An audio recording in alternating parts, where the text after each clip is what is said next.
자, 면접의 절차를 간략히 살펴보겠습니다. 물론 이 이전에 뭐 신분증 확인 이런 거 있겠습니다만 그런 건 생략하겠고요.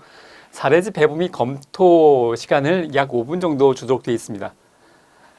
크게 구조가 두 가지로 나누어져 있는데요. 개인에 대한 질문, 그리고 사례 케이스를 주고 그 케이스에 대한 답변을 하도록 하는데 그것을 케이스를 주자마자 묻는 것이 아니고 청소년 사례에 대한 사례지를 나누어주고 거기에 대한 검토 시간을 5분 정도 허용을 합니다. 그리고 입장하게 되면 사례에 대한 질문 먼저 하게 되고 그리고 개인적인 질문을 개인에 대한 질문을 이어서 하게 되는데요. 여러분들이 면접을 아직 처음 이제 하시는 입장에서는 이 사례, 케이스에 대한 내용이 더 어려울 거다라고 예상하실 수 있겠지만 전혀 그렇지 않습니다. 오히려 이 개인 질문에 더 많은 시간 비중을 투자하시는 것이 좋고요. 자, 앞으로 제 강의를 잘 따라오시면 사례에 대한 질문과 거기에 대한 준비는 훨씬 더 간단하게 처리할 수 있는 걸 앞으로 이제 진행해 드리겠습니다.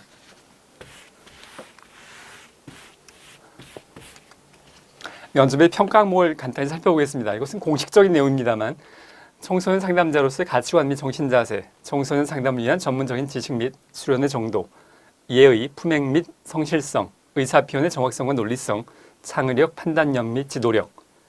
각 항목당 5점씩 배점이 부여되어 있고요. 총 25점 만점으로 공식적으로 발표가 되고 있습니다. 거기나 합격 기준으로는 면접위원 이 3명인데요. 3명의 평가 점수 합계가 모두 15점 이상인 자, 25점 만점에서 15점 이상인 자, 다만 예외가 되는 것은 일종의 과락이 있는 셈인데요. 면접위원의 과반수가 어느 하나의 평가 사항에 대해서 1점으로 평정한, 그러니까 5점 만점인데 어느 하나라도 1점인 경우가 2명에 의해서 평정이 됐다면 그런 경우에는 다른 점수가 아무리 높아도 불합격 처리가 된다는 건데 일종의 과락의 의미입니다. 이것 외에 보다도 세부적인 기준에 대해서는 지금 발표가 되고 있지 않고요. 뭔가 좀 도식적인 기준이기 때문에 우리가 준비하는 데는 뭐 크게 도움이 되지는 않습니다. 자, 먼저 개인 면접부터 살펴볼 텐데요. 기출보원, 기출 문제가 발표가 되고 있지 않습니다. 그래서 수험생들이 시험이 끝나고 나와서 기억을 되살려서 복원한 문제들이기 때문에 완벽하게 기출 문제라고 보기는 어렵습니다만 기출 복원 문제에 대해서 살펴보도록 하겠습니다. 개인 면접에 대한 것은 사례가 아주 간략한 사례가 나오기도 하고 개념적인 이론적인 내용이 포함되기도 합니다. 자, 첫 번째를 살펴보면 청소년 상담이 성인 상담과 다른 점에 대해서 설명하시옵니다. 자, 여기서 키포인트는 다른 점입니다. 청소년의 발달 특성을 고려할 필요가 있겠습니다. 성인과 다른 청소년 시기만의 발달 특성, 예를 들자면 간략하게 이런 이론적인 배경도 설명하면 좋겠는데요. 에릭슨의 5단계에 해당이 되죠. 청소년기가 자아정체감 대 역할 혼미, 그리고 피아제의 4단계에 해당이 됩니다. 형식적 조작기에 해당이 되죠. 그래서 추상적인 사고를 발달시켜 나가는 그런 시기라고 볼 수 있겠습니다. 성인 상담과는 달리 자아정체감 형성이나 추상적 사고를 발달시켜 나가는 단계를 고려하는 것이 필요하겠고요. 부모와의 관계, 가족 상담의 가능성을 고려할 필요가 있습니다. 물론 성인 상담이라고 하더라도 가족 간의 관계는 그 개인의 심리적 적응에 있어서 굉장히 막대한 영향을 미치는 것은 분명합니다만 청소년은 미성년자로서 더 많은 영향을 미치게 되겠죠. 급격한 발달 과정상이 있기 때문에 문제를 지나치게 확정적이거나 진단적으로 접근하지 않는 것이 바람직합니다.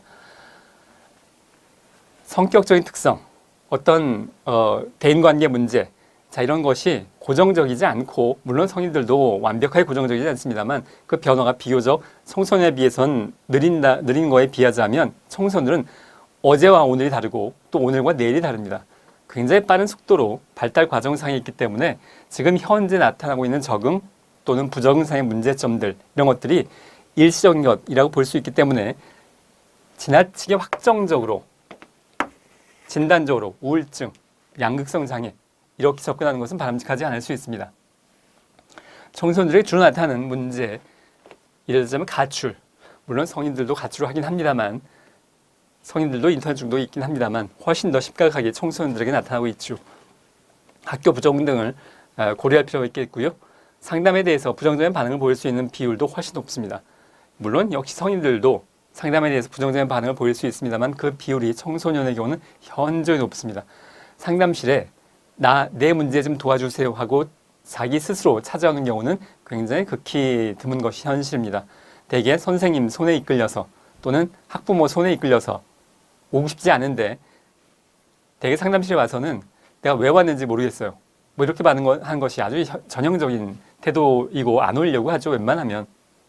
상담에 대해서 부정적인 반응을 보일 수 있기 때문에 그래서 더더욱 상담자의 라포 형성이 초반에 더 집중적으로 노력하는 것이 필요하다고 볼 수 있겠습니다.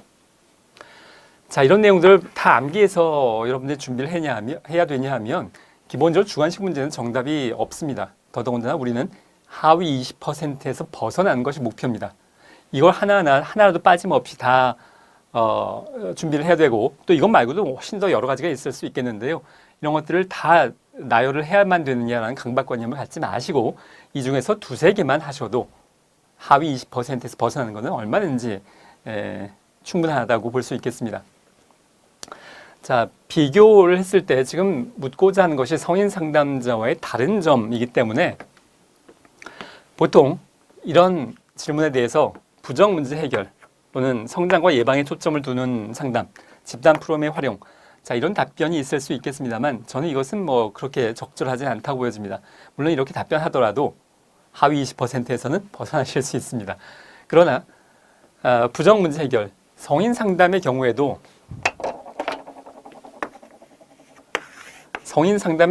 역시 부정 문제를 해결하는 것, 부부간의 갈등, 직장에서의 어려움, 이런 부정 문제를 해결하는 것이 공통점이기 때문에 다른 점이라고 보기는 좀 어려운 측면이 있고요. 성장과 예방에 대한 초점도 마찬가지입니다.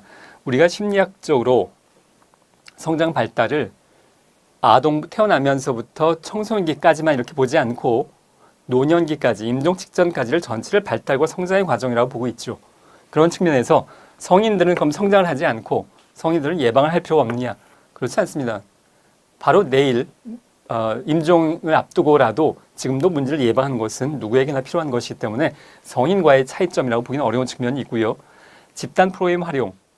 대개 청소년 상담 그러면 집단 프로그램의 활용이 더 선호되는 것은 사실입니다만 성인들의 경우도 얼마든지 집단 프로그램은 사용될 수 있기 때문에 이런 내용들이 성인 상담과의 다른 점이라고 보기에는 약간 부적절하다고 보여집니다. 물론 이렇게라도 답변하실 수 있다면 여러분들은 하위 20%에서 벗어나실 수 있습니다.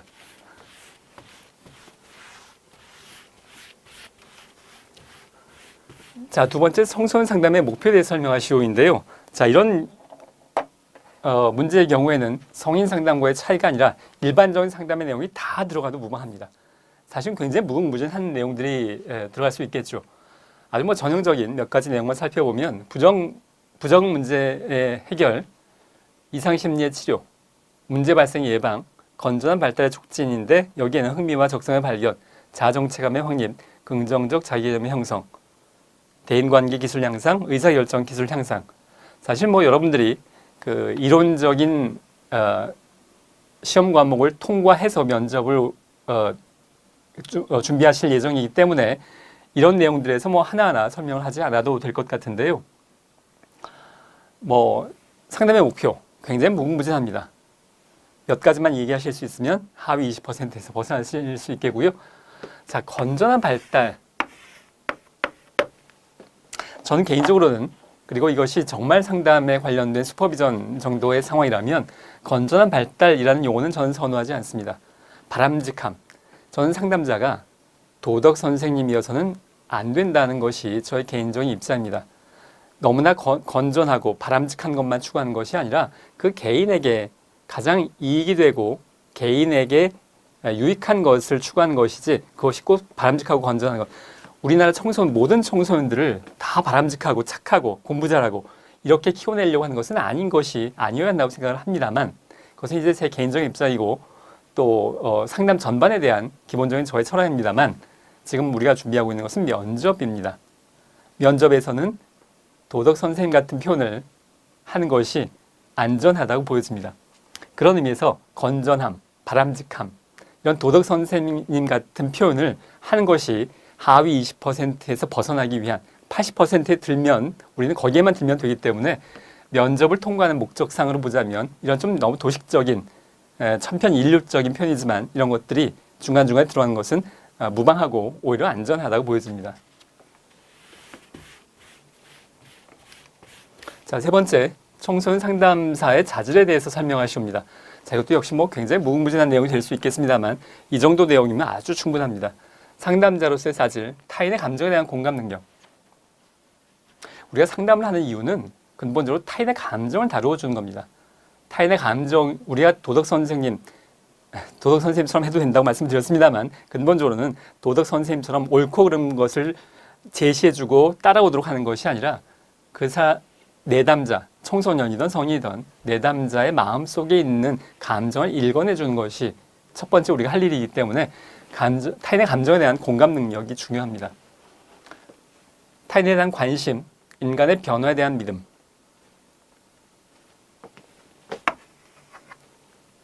우리가 통상 대중들이 갖고 있는 문제 청소년들에 대한 인식, 쟤는 안 돼, 쟤는 문제 청소년이야. 또한 적지 않은 선생님들이 다는 아닙니다. 그리고 소수의 선생님들이 저런 아이는 우리 학교에서 퇴학시키는 것이 나머지 아이들 보호하는 길이야 라고 생각을 하는 경향이 있습니다만 상담자들은 학교에서 낙오된 아이들, 공부 못하고 사고치고 잘릴 위험에 있는 그런 아이들에게 관심을 갖는 것이 우리의 더 우선적인 관심사여야 된다고 생각을 합니다.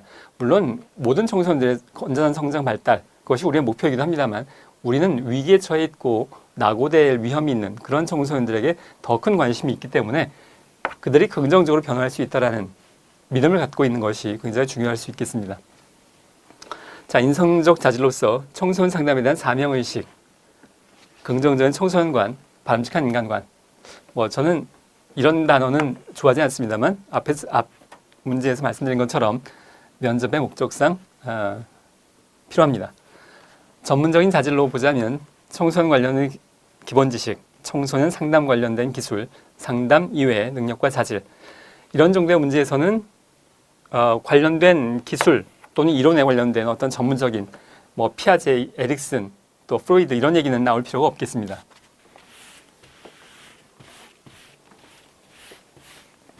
자, 네 번째, 바움린드의 부모 양육 유형 중에서 권위적인 부모의 양육 방식에 대해 설명하시오라는 문제인데요. 자, 제가 이론 시간에도 물론 여기에 대한 설명을 드립니다만 바움린드의 부모 양육 유형은 이렇게 네 가지인데 교재마다 약간 상이하게 설명이 되어 있어서 저는 이런 교재마다의 차이점이 있을 때마다 항상 원서로 된 책이나 또는 영문판 구글에 가서 관련된 내용을 조회하고 영어로 된 내용을 찾고 있는데요. 거기에 의하면 바움린드는 이렇게 네 가지 유형으로 나누고 있습니다. 높은 애정을 기준으로 높은 애정, 낮은 애정, 통제를 기준으로 높은 통제와 낮은 통제. 여기서 여러분들 가장 혼동을 불러일으키는 것은 권위적 양육 형태와 권위주의적 양육 태도의 차이인 거죠. 우리나라 말로도 별 차이가 없어 보이고 영어로도 별 차이가 없어 보입니다만 권위적인 것은 긍정적인 것의 의미이고요. 권위주의적인 것은 부정적인 의미를 갖고 있습니다. 우리가 노벨상을 권위 있는 상이라고 표현을 하죠. 그때 권위는 긍정적인 의미입니다. 그래서 우리가 보통 통제가 부정적으로 쓰여질 때가 많이 있어서 높은 통제하면 뭔가 부정적인 양육 방식이 아닌가라고 보고 있습니다만 바움린드는 높은 애정과 높은 통제에 해당하는 권위적 양육 태도가 가장 바람직하다고 보고 있습니다. 높은 애정은 물론 바람직하겠고요. 높은 통제, 안 되는 건 분명하게 안 된다고 아이에게 알려주는 것, 그러한 양육 태도가 바람직하다고 보는 겁니다. 거기에 비해서 낮은 애정과 높은 통제, 애정이 없이 무조건 통제를 한다는 의미여서 이것은 권위주의적 양육 태도라고 보고 있고요. 허용적 양육 태도는 애정은 높습니다. 그런데 통제, 안 되는 것은 분명히 안 된다고 알려주고 훈련시켜야 그래야 이 아이가 성장하면서 사회생활을 해나가면서 적응하기 훨씬 쉬워지는데 오냐오냐 하는 거죠. 허용적 양육 태도, 낮은 애정과 낮은 통제, 거부적 양육 태도. 물론 이건 바람직하지 않다고 볼 수 있겠습니다.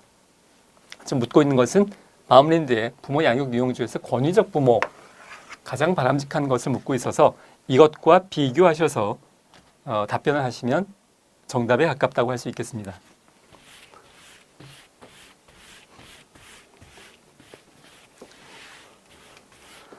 자, 5번을 보겠습니다. 청소년 품행장애 원인에 대해서 설명하시옵니다. 품행장애라는 단어가 이렇게 장애, 디스오더라는 명칭, 진단명이 붙게 되면 이것은 DSM-5 정신장애 진단 기준이 되는 미국 정신의학협회에서 제시한 진단 기준에 의해서 진단을 내리는 것이겠습니다만, 물론 우리는 그 진단명에 관련된, 잠시 후에 좀 더 부연 설명드리겠습니다만, 거기 관련된 내용을 DSM-5 수준까지 할 필요는 없겠습니다. 우리의 목표는 하위 20%에서 벗어나는 겁니다. 자, 원인을 살펴보면 사실은 우리는 정신장애, 심리적인 부정과 갈등에 대한 정확한 요인, 원인을 아직 정확하게 모릅니다. 감기의 경우에는 인플루엔자라는 바이러스에 의해서 감기라는 증상, 뭐 콧물도 나고 기침도 나고 하는 것들이 그 프로세스가, 메커니즘이 상당히 명확히 알려져 있습니다만, 우리의 뇌에 대한 작용에 대해서는 우리는 여전히 미스터리에 해당한다고 표현할 만큼 알고 있는 바가 정확하지 않아서, 그래서 여러 가지 요인을 복합적으로 제시할 수밖에 없는 건데요. 개인의 발달 과정에서의 문제, 어렸을 때의 부모와의 경험, 성장 과정에서의 어떤 트라우마라든가 가정폭력이라든가 다 가능성을 가지고 이야기할 수밖에 없습니다. 시민사회적 영향으로서 학교나 학교에서의 선생님과의 문제, 또는 또래 관계 문제, 이런 지역사회 문제, 여러 가지 문제들이 다 심리사회적 요인에 포함될 수 있겠고요.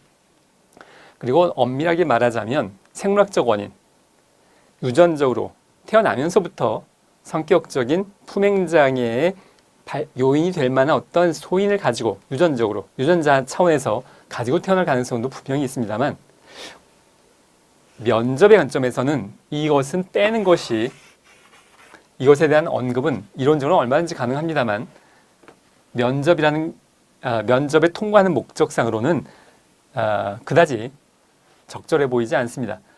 개인의 발달 과정과 사회 심리적 요인만 예를 들어서 몇 가지 언급하시면 충분할 거라고 보여집니다.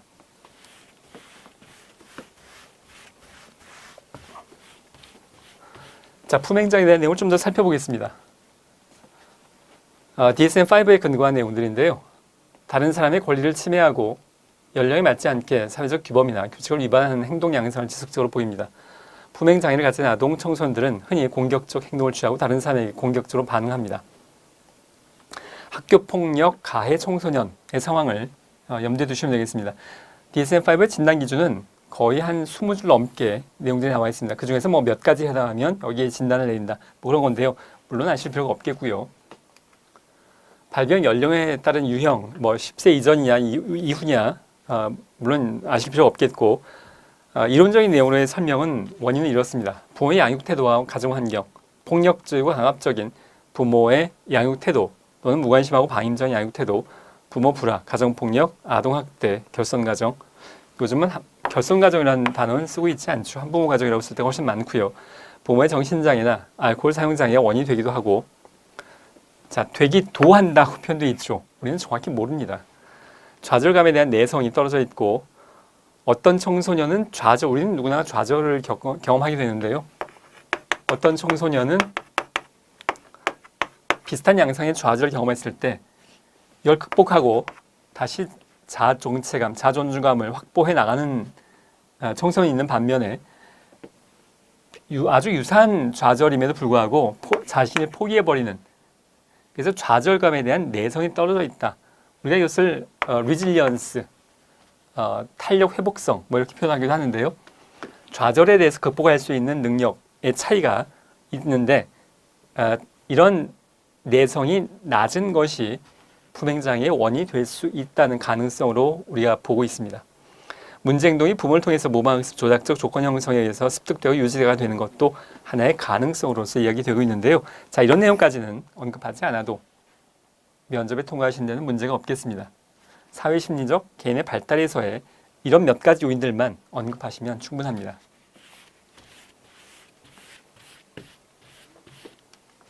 자, 6번을 보도록 하겠습니다. 청소년기의 또래 집단의 역할에 대해서 설명하시온데요. 자, 이것은 뭐 아주 평이한 문제입니다.